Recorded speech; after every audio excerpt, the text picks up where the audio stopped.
de uma maneira poderosa e sobrenatural.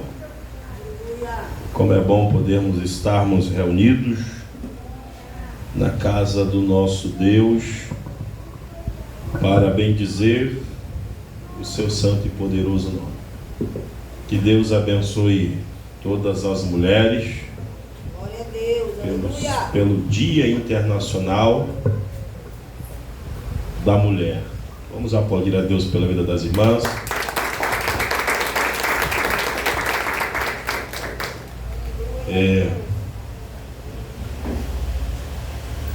Quem trouxe a Bíblia?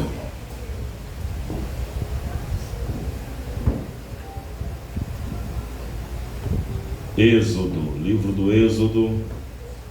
Os irmãos que estão lá fora, queria que viesse no interior da igreja, assim que terminasse de organizar aí, vocês estão organizando. Livro do Êxodo. Livro do Êxodo, capítulo de número 2. Deus abençoe os jovens da igreja. Glória a Deus, aleluia. Pelo trabalho que ontem foi realizado com muito empenho, muita dedicação, muita entrega, e vimos o resultado ontem de vidas no altar, certo? Creio que os céus festejou na noite de ontem e ainda continua festejando. Glória. Todos encontraram o texto bíblico? Amém? Capítulo de número 2. Foi-se um homem da casa de Levi e casou com uma descendente de Levi. E a mulher concebeu e deu à luz um filho, e vendo que era formoso, escondeu-o por 3 meses. Não podendo, porém, escondê-lo por mais tempo, tomou um cesto de junco, calafetou com betume e piche, e pondo nele o menino, largou-o no carriçal à beira do rio. A irmã do menino ficou de longe para observar o que lhe haveria de suceder. Desceu a filha de Faraó para se banhar no rio, e as suas donzelas passeavam pela beira do rio. Vendo ela o cesto no carriçal, enviou a sua criada e o tomou. Abrindo, viu a criança, e eis que o menino chorava.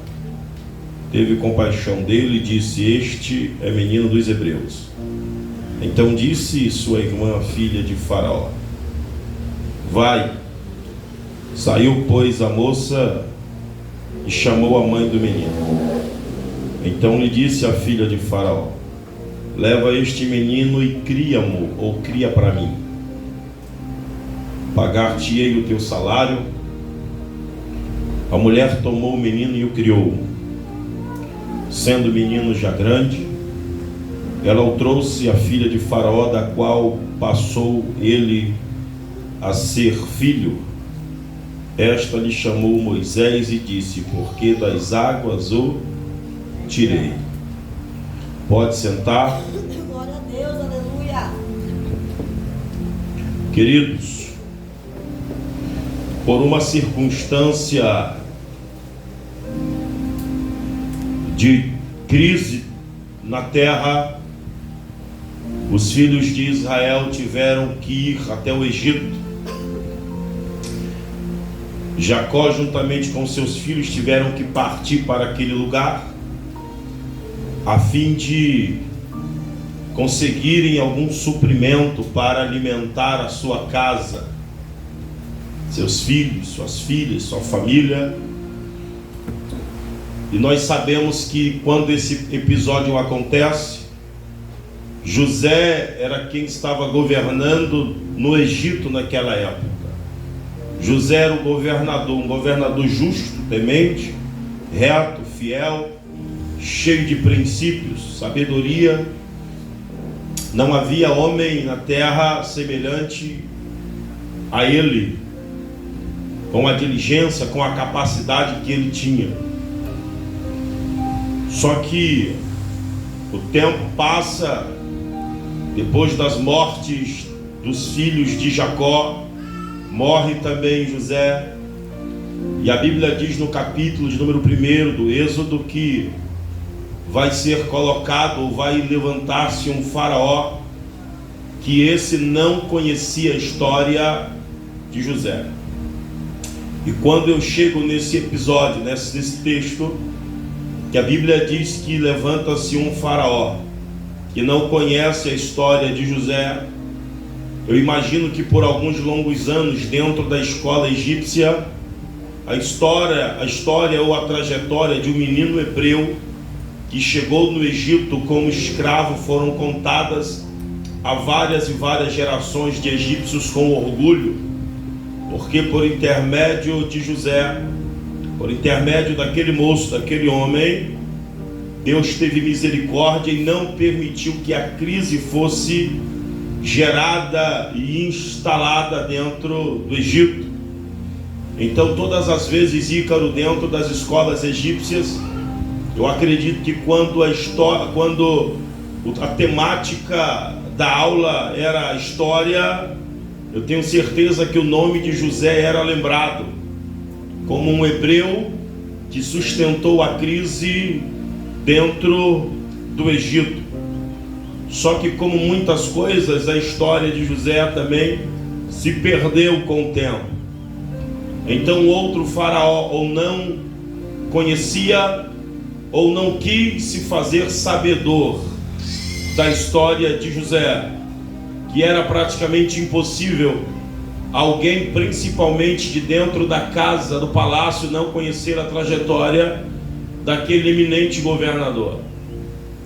Mas o fato é que, por conta desse governador, desse egípcio, desse rei, que não conhecia a história e a trajetória de José, ele olhou e percebeu que os hebreus estavam crescendo de uma maneira assustadora dentro do Egito, a ponto de esse faraó olhar para os hebreus e tê-los como adversários. E pelo fato de ele olhar os hebreus e tê-los como adversários, vai suscitar um medo dentro do coração desse faraó, de que os hebreus pudessem se rebelar, se amotinhar, se faccionar e começar uma rebelião, ou se juntar contra os inimigos terrenos dos egípcios para pelejarem contra Faraó e o seu exército. Então esse homem, ele tem uma ideia. Qual é a ideia, pastor? A ideia de Faraó é subjugar e aumentar o trabalho dos egípcios ainda mais. As isolarias, que eram o lugar onde eles trabalhavam, fazendo os tijolos, as equipes que traziam as palhas e a lenhas para botar o forno para queimar, as equipes que faziam o transporte, eles tiveram seu trabalho triplicado, quadruplicado. Era uma maneira com que ele achava de subjugar. Eles colocavam senhores carrascos para olhar, observar, organizar e monitorar todo o trabalho que era desenvolvido por intermédio de todo aquele povo hebreu. Só que, apesar de eles estarem numa condição subjugada, apesar de eles estarem numa condição desfavorável, apesar de eles estarem numa condição difícil, a Bíblia diz que mesmo assim aquele povo crescia e se multiplicava. A intenção de Faraó era reprimi-los.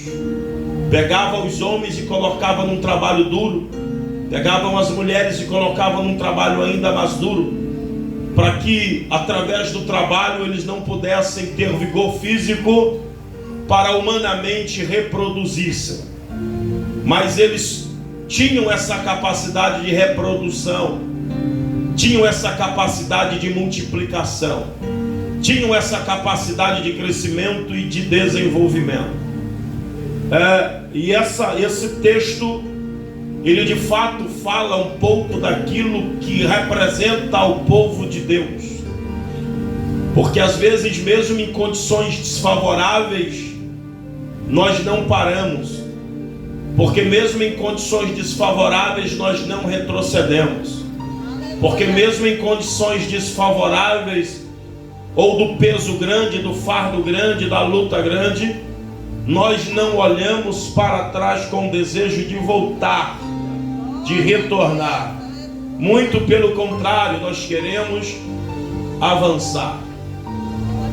Então Faraó percebe que o plano de somente subjugar o povo e aumentar a sua carga de trabalho juntamente com o tributo não resolve a questão do crescimento dos hebreus. Ele tem uma ideia. Qual é a ideia, pregador? A ideia de Faraó é que toda criança que nascesse do sexo masculino não poderia viver. Essa criança, ainda no trabalho de parto, ela teria que ser morta, asfixiada, quem sabe, espancada, quem sabe, afogada, quem sabe. Mas o fato é que, se as parteiras olhassem e percebessem que a criança era do sexo masculino, a ordem já tinha sido dada. Qual era a ordem? Se for menino, mata. Mas se for menina, permite viver. Juntamente com essa ordem, Faraó vai dizer: matou, joga no Nilo, põe no Nilo para morrer. Se não morre afogado no Nilo, os crocodilos gigantescos daquela região vão se encarregar de fazer o trabalho. Preste muita atenção, porque aqui nasce a maior ou uma das maiores façanhas do nosso Deus. Por quê, pastor? Porque quando o Faraó libera a ordem para que se mate todo hebreu do sexo masculino, Deus levanta duas mulheres. O nome das mulheres, uma se chama Sifra e a outra Puá. São as parteiras. Eram elas as responsáveis. Elas receberam ordens diretas de Faraó, dizendo: viu que é menino, já sabe o que tem que fazer. E por que não matam as meninas? Porque as meninas serviriam para ser escravas, ou até mesmo mulheres dos egípcios. Mas se for menino, tem que matar. Faraó deu essa ordem, e através desta ordem, ou apesar desta ordem, ele percebeu que a quantidade demográfica, que o IBGE de Faraó detectou que a população hebreia dentro do Egito ainda continuava em crescimento. Então ele vai até as parteiras, ou pede que as parteiras venham até ele, e ele lhes faz uma pergunta: o que é que está acontecendo? Eu não disse a vocês que se nascer uma criança do sexo masculino é para matar? E se nascer uma criança do sexo masculino é para tirar a vida? E a resposta das parteiras é muito objetiva e direta. E elas dizem: Senhor, tem um problema. Qual é o problema? O problema é que as mulheres hebreias, elas não são como as mulheres egípcias. As mulheres que têm sangue diferente, elas são diferentes das mulheres lá do mundo. As mulheres de Israel, da casa, as escolhidas, elas são diferentes das outras. Por quê? Porque quando nós chegamos para ajudá-las no trabalho de parto, a criança já tem nascido. Quando nós chegamos para ajudar, que nós preparamos uma água, um pano, uma atadura, as talhas para elas se agacharem, que eram espécies de pedra, para ficar na posição de parturiente. Eu acho que é isso, parturiente. O parturiante não me recordo a palavra. Mas quando elas ficam na posição para dar à luz, elas não precisam do nosso auxílio. Por quê? Porque elas são mulheres vigorosas, fortes, valentes, destemidas. E elas são diferentes. E eu preciso concordar que as mulheres hebreias, as crentes, as servas de Deus, vida no altar, vida de oração, vida de separação, vida de decisão, elas são diferentes das mulheres do Egito, das mulheres de fora. Por quê? Porque quando as mulheres do Egito estão passando por dificuldades, elas se afundam no mundo, elas correm para o mundo, elas se deleitam nos prazeres do mundo. Mas as hebreias não. Quando elas estão passando por dificuldades, elas se trancam no quarto para orar, elas se trancam no quarto para clamar.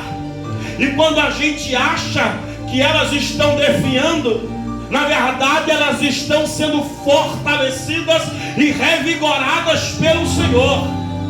É por isso que às vezes as pessoas não entendem. Porque tem gente que tem prova e luta suficiente para desistir. Tem gente que tem problema suficiente para parar. Tem gente que tem guerra suficiente para abandonar a chamada. Tem gente que tem adversidade suficiente para dizer: chega, já deu, já basta, cheguei no meu limite, é o estopim da minha caminhada. Aí quando o diabo acha que vai ganhar, vem o Espírito como veio com Ezequiel, e entra, e dá força, e coloca de pé, e restaura, e revigora, e levanta, oh glória, e coloca você de pé. É por isso que as parteiras estão dizendo, elas são diferentes. As do Egito têm um tipo de atitude, mas elas permanecem. Elas não perdem o controle, elas não perdem a fé, elas não se jogam no mundo, elas não se lançam na vaga. Não, elas são uma mulher diferente. Aqui tem alguma mulher diferente do Egito? Oh, glória! Elas são diferentes. Porque quando nós queremos chegar para ajudar, o menino já nasceu. E se o menino já nasceu, Johnny, não tem como a parteira pegar a criança que nasceu viva e matar. Até porque Deus tinha colocado no coração dessas duas mulheres temor. E aí Faraó, primeiro plano, vamos matar os hebreus de trabalho. Não deu certo. Porque os crentes, quando chegam em casa cansados, não vai fazer menino. Trabalho não deu certo, né, Ícaro? Menino. Já que engravidou, vamos matar no parto. Aí Deus coloca duas crentes para cuidar dos partos. Deus sempre coloca pessoas certas na nossa vida. Não, você tem que... Deus sempre coloca a pessoa certa na sua vida. Talvez o diabo lançou uma palavra de morte, mas Deus vai colocar alguém que vai vir com uma palavra de vida. Talvez o diabo determinou algo, mas Deus vai colocar temor no coração de alguém, dizendo: ninguém toca em quem eu escolhi, ninguém toca em quem eu separei, ninguém toca.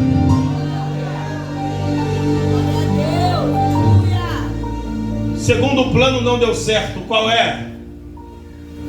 Matar as crianças. E agora tem uma lei. Qual é a lei?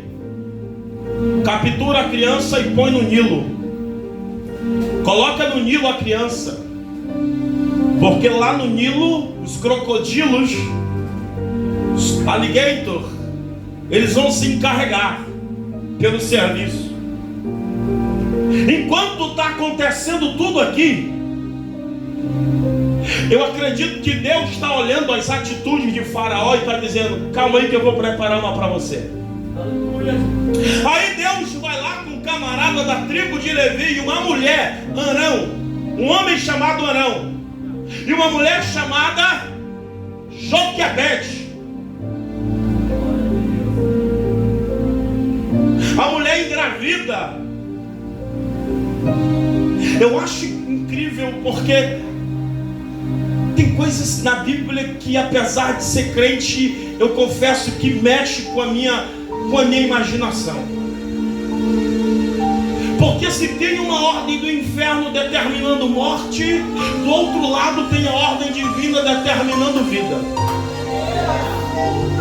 Aí Deus, Guilherme, resolve trazer uma criança, um menino. Aí coloca a criança no ventre de Joquebede. Joquebede, como uma boa hebreia, ela se tranca dentro de casa. Ninguém sabe, mas lá dentro, calada, sofrendo calada, chorando calada, aguentando a dor calada, ela está gerando um filho. Calada. Está dando à luz um menino. Nasceu o menino. A Bíblia diz que quando o menino nasce, e até que ele não tem nome, Joquebede vai pegar a criança, vai amamentar, cuidar, dar carinho. E a Bíblia diz que quando chega no terceiro mês, ela já não consegue mais esconder, porque o que Deus deu para ela está crescendo. O menino está crescendo no meio de um ambiente difícil. O menino está crescendo no meio de um ambiente de perseguição. O menino está crescendo no meio de um ambiente que exala morte, cheiro de morte. O menino está crescendo num lugar onde Faraó não disse que nenhum menino ia nascer, de irá crescer, mas Deus está fazendo o menino crescer debaixo das vistas de Faraó. Não, você precisa entender. Você precisa entender. Só Deus para fazer você crescer debaixo dos olhos do teu adversário. Sabe aquele texto bíblico do Salmo 91, no verso 7? 1000 cairão ao meu lado, 10.000 à minha direita, mas eu não serei atingido. Eu vou repetir para você tomar posse dessa palavra. Aleluia! O rei disse: não é para nascer, e Deus disse: eu vou permitir nascer, e ainda vai crescer, para você entender que quem manda sou eu. Diga: está crescendo. Diga: está crescendo. O inimigo não queria nem que nascesse, mas Deus já está trazendo o crescimento. O inimigo não queria nem que fosse gerado, mas Deus já está trazendo o crescimento. Eu não sei em que área da tua vida você está desacreditado, mas te acalma. Essa página vai virar, e esse tempo de frustração vai gerar crescimento para a sua vida. Eu não sei em que momento da tua história você está enfrentando. Te acalma. O inimigo disse: vai morrer. O inimigo disse: vai fechar. O inimigo disse: vai quebrar. O inimigo disse: vai parar. Mas o general determinou a palavra: vai crescer. Vai crescer.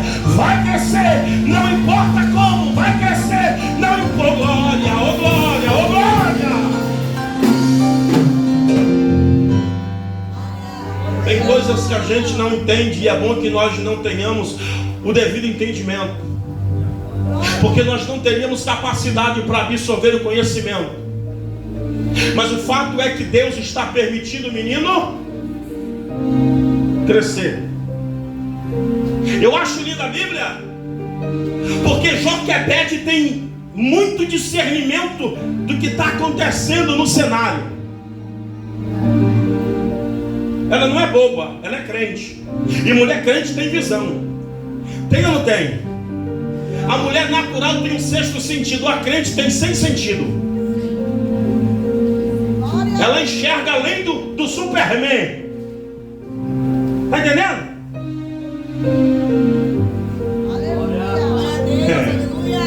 Aí Joquebede percebe que o que ela tem, a criança que ela tem está crescendo. Opa, peraí. É preciso ter maturidade para entender que se está crescendo e eu não tenho capacidade de acompanhar esse crescimento, porque se está crescendo na minha mão e o cenário ao redor é um cenário de morte, se está crescendo e continuar comigo, aquilo que era para ter vida vai acabar tendo. Ela tem um plano. Qual é o plano? Ela observa que de tempo em tempo a filha de Faraó desce em uma das banheiras para se banhar com as suas criadas. Então ela prepara um cesto de junco, barro com cana, prepara um cesto de junco, coloca o betume, coloca o piche. Ela pega a criança, leva até a margem do rio e ela coloca entre as canas num lugar estratégico, onde a filha de Faraó descia para se banhar. E ela dá uma ordem para sua filha chamada Miriam. Miriam, vem cá. Seu irmão está ali. Eu quero que você observe o que é que vai acontecer com ele. Apesar de ela ter tido uma estratégia, ela tinha medo de que algo de ruim acontecesse com o menino. É por isso que ela chama Miriam, porque talvez ela não tivesse condições de presenciar algo difícil que de repente pudesse estar acontecendo. Miriam, vem cá. Só observa o que é que vai acontecer. Tá bom, mamãe. Lá vem a filha de Faraó com as suas criadas. Imagine comigo a cena. O tanque à margem do Nilo, ou a piscina à margem do Nilo, está preparada. A filha de Faraó se aproxima. E a Bíblia está dizendo que ela desce para se banhar. Olha o texto. Ela desce para se banhar. E quando ela desce para se banhar, as suas criadas ficam aqui ao redor, na parte superior. Aí o texto vai dizer o seguinte: que ela, a filha de Faraó, olha e enxerga o cesto com o menino dentro. Isso aqui parece normal, mas não tem nada de normal. Porque a visão de quem está em cima é melhor do que a visão de quem está embaixo. Naturalmente, quem era para perceber a presença do menino eram as servas. Quem estava em cima. As servas que estavam em cima, naturalmente, Luiz, deveriam perceber, irmã Silene, a presença do menino. É por isso que o atalaia, quando ele é posto em um lugar, ele não é colocado embaixo, ele é colocado em cima, numa torre ou no monte, para que ele possa ter uma visão panorâmica de todo lugar, de todo o ambiente. Só que com esse menino que não tem nome ainda, a Bíblia vai dizer que quando ela desce e as donzelas estão em cima, quem vai ver o menino é ela. E eu entendo que existe uma ação de Deus aqui, porque Deus não vai mostrar o menino para quem não tem a capacidade de sustentar e de manter aquele projeto que é grande. Deus vai mostrar o menino para quem tem capacidade de dizer: eu vou cuidar dele, eu vou sustentar ele, eu vou manter ele, eu vou mudar a história da vida dele. Irmão, peraí, olha para cá. Deus é sabedor de todas as coisas.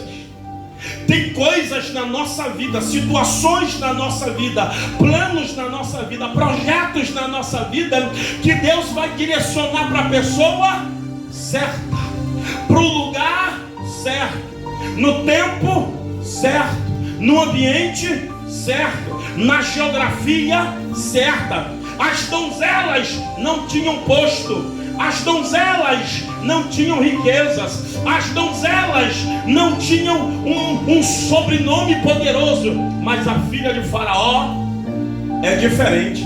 Eu gosto de Deus porque Deus é invocado. Por quê, pastor? Porque além de Deus permitir o menino nascer no tempo de morte, o projeto de Deus é: vou levar esse menino para o próprio Faraó sustentar ele. Sabe aquele jargão popular que quando Deus quer, Ele usa até o inimigo? Está aqui. Quando Deus quer abençoar, Ele usa até quem não gosta da gente? Está aqui. Que quando Deus quer honrar, Ele levanta até o macumbeiro, a gente fala, está aqui. Um dia desse eu vivi isso. Entrou uma senhora dentro de um carro lá na Compensa, e ela entrou no carro, começou a cantar umas músicas de terreiro, e o Xangu, e o pai, que a vela, que acende, que apaga, que vai, que vem, que não sei o que. E ela começou a cantar lá, e eu comecei a orar de cá. E ela começava a cantar lá, e eu começava a orar de cá. E ela começou a conversar comigo, falar comigo, tal, que não sei o que. Ela falou: eu não gosto de crente. Eu falei: glória, vai dar certo o negócio então, a história vai dar certo. Aí ela dizendo que não gosta de crente, de repente pegou o telefone, aí atendeu na chamada, colocou no Viva Voz. Aí ela atendeu, aí do outro lado: a paz do Senhor, minha irmã. Aí ela: oi, pastor, tudo bom com o senhor, pastor? Ô, homem de Deus, a paz do Senhor. Aí ela conversando com aquele pastor, eu falei: tá errado o negócio, a mulher disse que não gosta de crente. E ela acabou de atender um pastor que tratou muito bem o homem aí. Aí ela desligou o telefone e disse: irmão, eu não gosto de todo crente, mas esse aqui, ele é diferente. Eu falei: é mesmo? Glória a Deus por isso. Glória a Deus, por quê? Porque eu também sou crente e sou pastor. A mulher ficou toda escangalhada dentro do carro, né? Ela não sabia se ela metia a cara na janela, se ela abria a porta, se jogava para fora. Não sabia, o tal do Xangô parou de cantar, o tal da vela apagou, o tal da farofa molhou, a galinha preta voou, acabou tudo. E aí eu conversando no caminho, a corrida dela tinha dado 20 alguma coisa aí, cara, 20 alguma coisa. Aí ela disse: o senhor para aqui para mim comprar um pãozinho para minha mãe? Falei: paro, minha querida, vou parar para a senhora, compre lá um pãozinho para sua mãe. Parei. Aí eu parei num posto, disse: senhor, me espere enquanto eu vou na conveniência comprar um negocinho. Falei: querida, vá lá, compre o que a senhora precisar, sem pressa, pode ir lá. Ela voltou. Aí quando ela voltou, foi pagar, ela disse: olha, eu vou lhe dar o seu dinheiro e vou lhe dar mais 50, porque eu gostei do senhor. Quando Deus quer abençoar, Ele usa até quem não gosta de você para lhe abençoar. Quando Deus quer lhe honrar, tá entendendo? Faraó disse: é para matar todo menino. E Deus disse: eu vou colocar uma criança dentro da tua casa. Tu vai pegar, tu vai beijar, tu vai babar, vai fazer carinho, vai passear no parque, vai colocar na escola, vai chamar de neto, vai colocar para comer. Vai, oh glória, você está entendendo? Aleluia. Meu irmão, olha para cá, olha para cá. É assim que Deus faz. É assim que Deus faz. As donzelas em cima, a filha de Faraó embaixo olhando. Ela pede que alguém pegue o cesto com a criança, traz até ela. Qual é o primeiro pensamento que ela tem? Vou levar no conselho tutelar? Não. Sabe o que ela disse? Vou levar para casa. Aí alguém diz: senhora, mas é muito pequeno. Esse menino, 3 meses, deve comer igual crente. Come demais.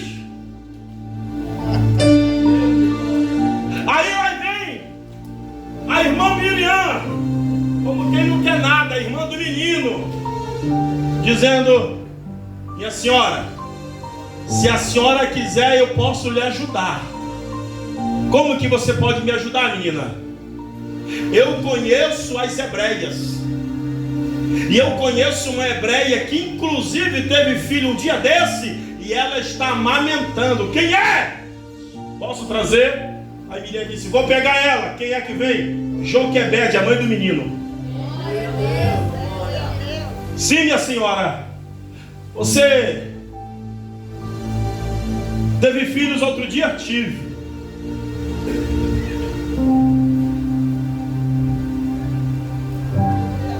Eu tenho essa criança. E o que é que a senhora quer de mim? Eu quero que a senhora pegue esse menino e leve com a senhora. Ela estava entregando o menino nos braços da própria. Agora que vem o gostoso. Por quê? Porque ela disse assim: me diga quanto é que a senhora quer para cuidar do menino.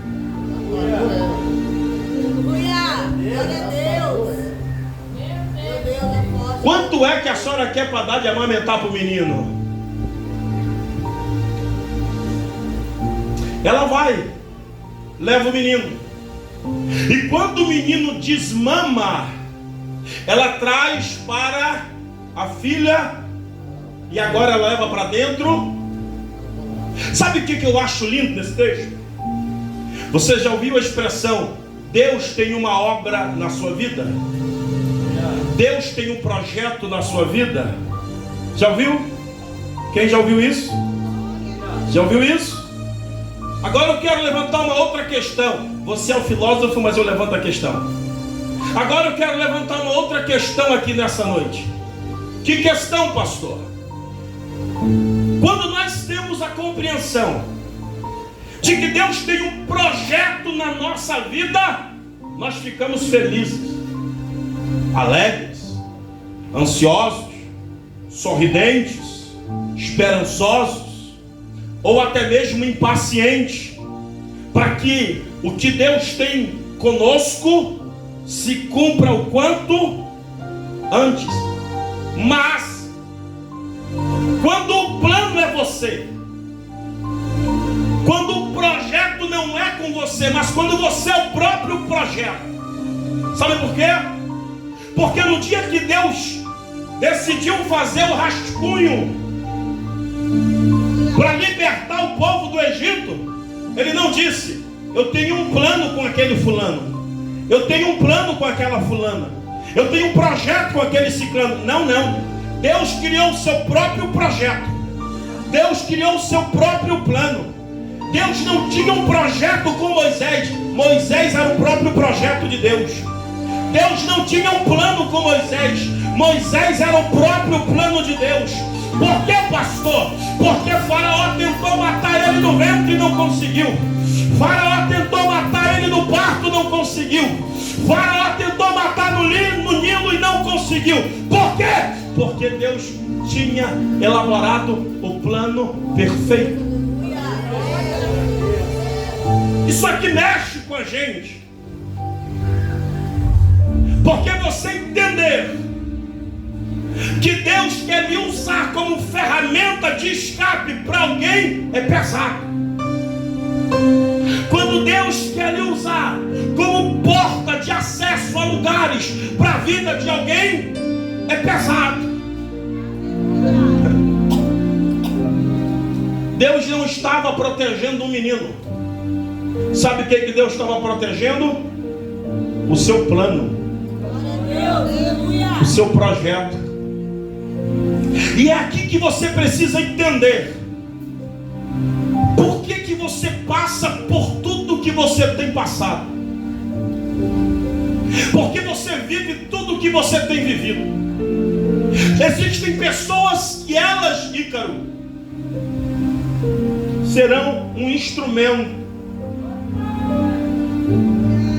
para Deus fazer algo. Mas existem pessoas que Deus criou, cuidou, guardou, zelou, livrou, protegeu, amou, trouxe crescimento. Para quê? Para que na hora apropriada Ele pudesse olhar para você e dissesse: olha, eu estou de parabéns, porque eu fiz o menino nascer, eu fiz o menino crescer, eu fiz o adversário que queria matar, criar ele, agora ele já está grande. Israel, o que é Israel? 430 anos no cativeiro. Israel, 430 anos sendo humilhado. Israel, 430 anos sendo aprisionado. Agora eu tenho levantado o meu Moshe, ou o meu Moisés, que quer dizer tirado das águas, tirado da garra da morte. Deus tirou Moisés da morte para dizer: está sendo gerado o libertador de Israel, está sendo gerado o libertador do meu povo. Você ainda não sabe, mas através de você a tua casa vai conhecer o Evangelho. Você ainda não sabe, mas através de você os teus amigos vão conhecer a Cristo. Você ainda não sabe, mas através de você haverá uma mudança significativa dentro da tua família. Você ainda não sabe, mas foi Ele que te guardou, foi Ele que cuidou de você, foi Ele que te livrou. Chegou o teu tempo, Moisés, chegou a tua hora, Moisés. Oh, glória!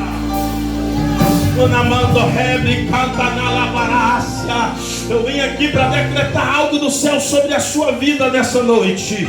Eu vim aqui para decretar uma palavra forte sobre a sua vida. Está chegando o tempo, está chegando a hora, está chegando o tempo, está chegando a hora. Você acha que esse sacode que o céu está dando na tua alma é por acaso? Você acha que tudo que Ele fez e está fazendo até hoje foi por acaso? Foi não. Você é o plano dele, você é o projeto dele. Eu vou repetir até alguém abrir a boca e dar um prato de glória dessa cadeira. Você é o plano dele, você é o projeto dele. Eu vou repetir a terceira vez para Deus tocar em alguém, incendiar alguém. Você é o plano dele, você é o projeto dele. O Ramão da Nagassole para canta na Marácia.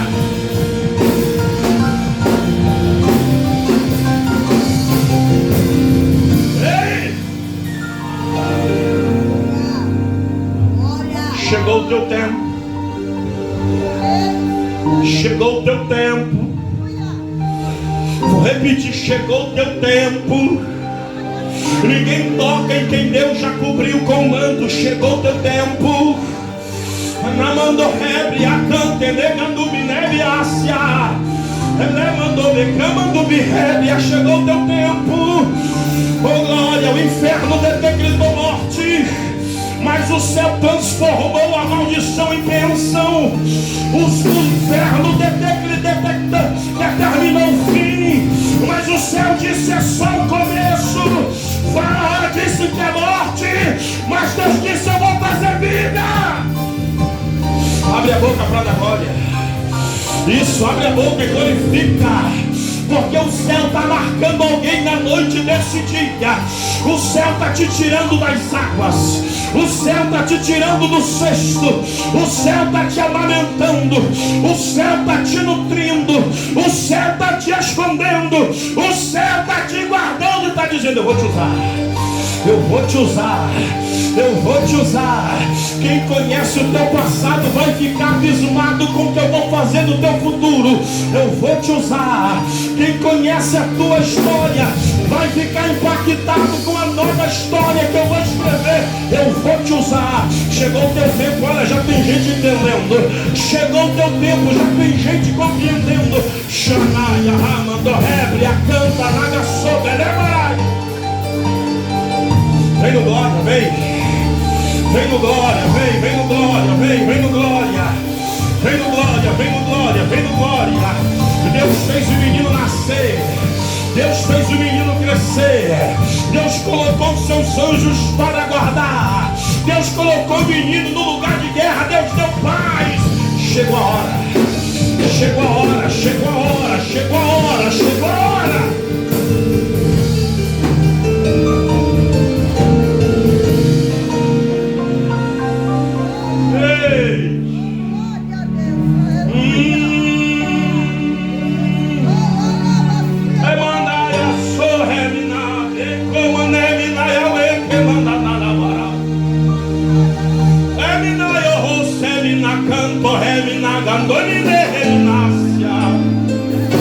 A morte chegou, mas Deus te livrou.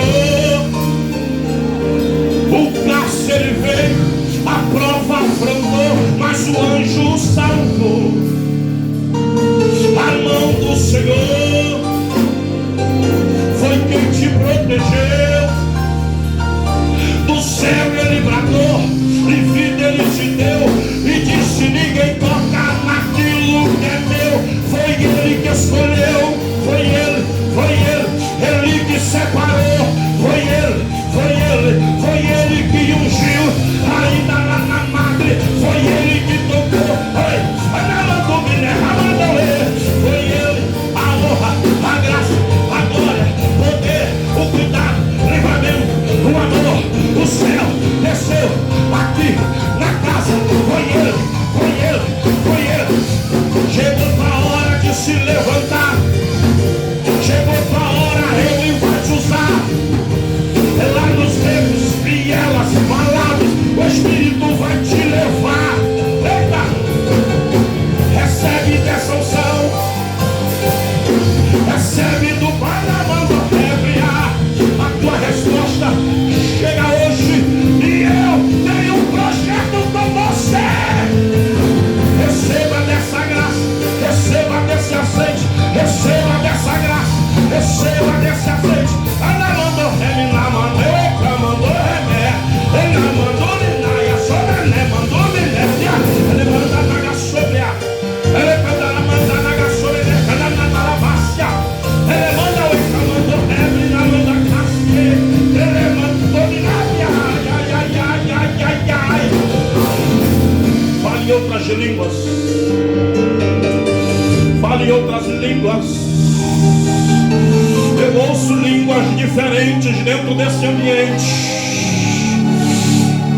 Ele não tem projeto, você é o projeto, é você. Não morreu porque ele tem projeto com você. Não desceu a cova porque você é projeto dele. É projeto dele. É para dar mão do rébria. Vai incendiar hoje, vai incendiar hoje dentro desse lugar, vai incendiar. É na mão do rébria, na mão é bacana do rébria, na maço. O céu tá baixinho, o céu tá baixinho, o céu tá baixinho. Não foi sorte não.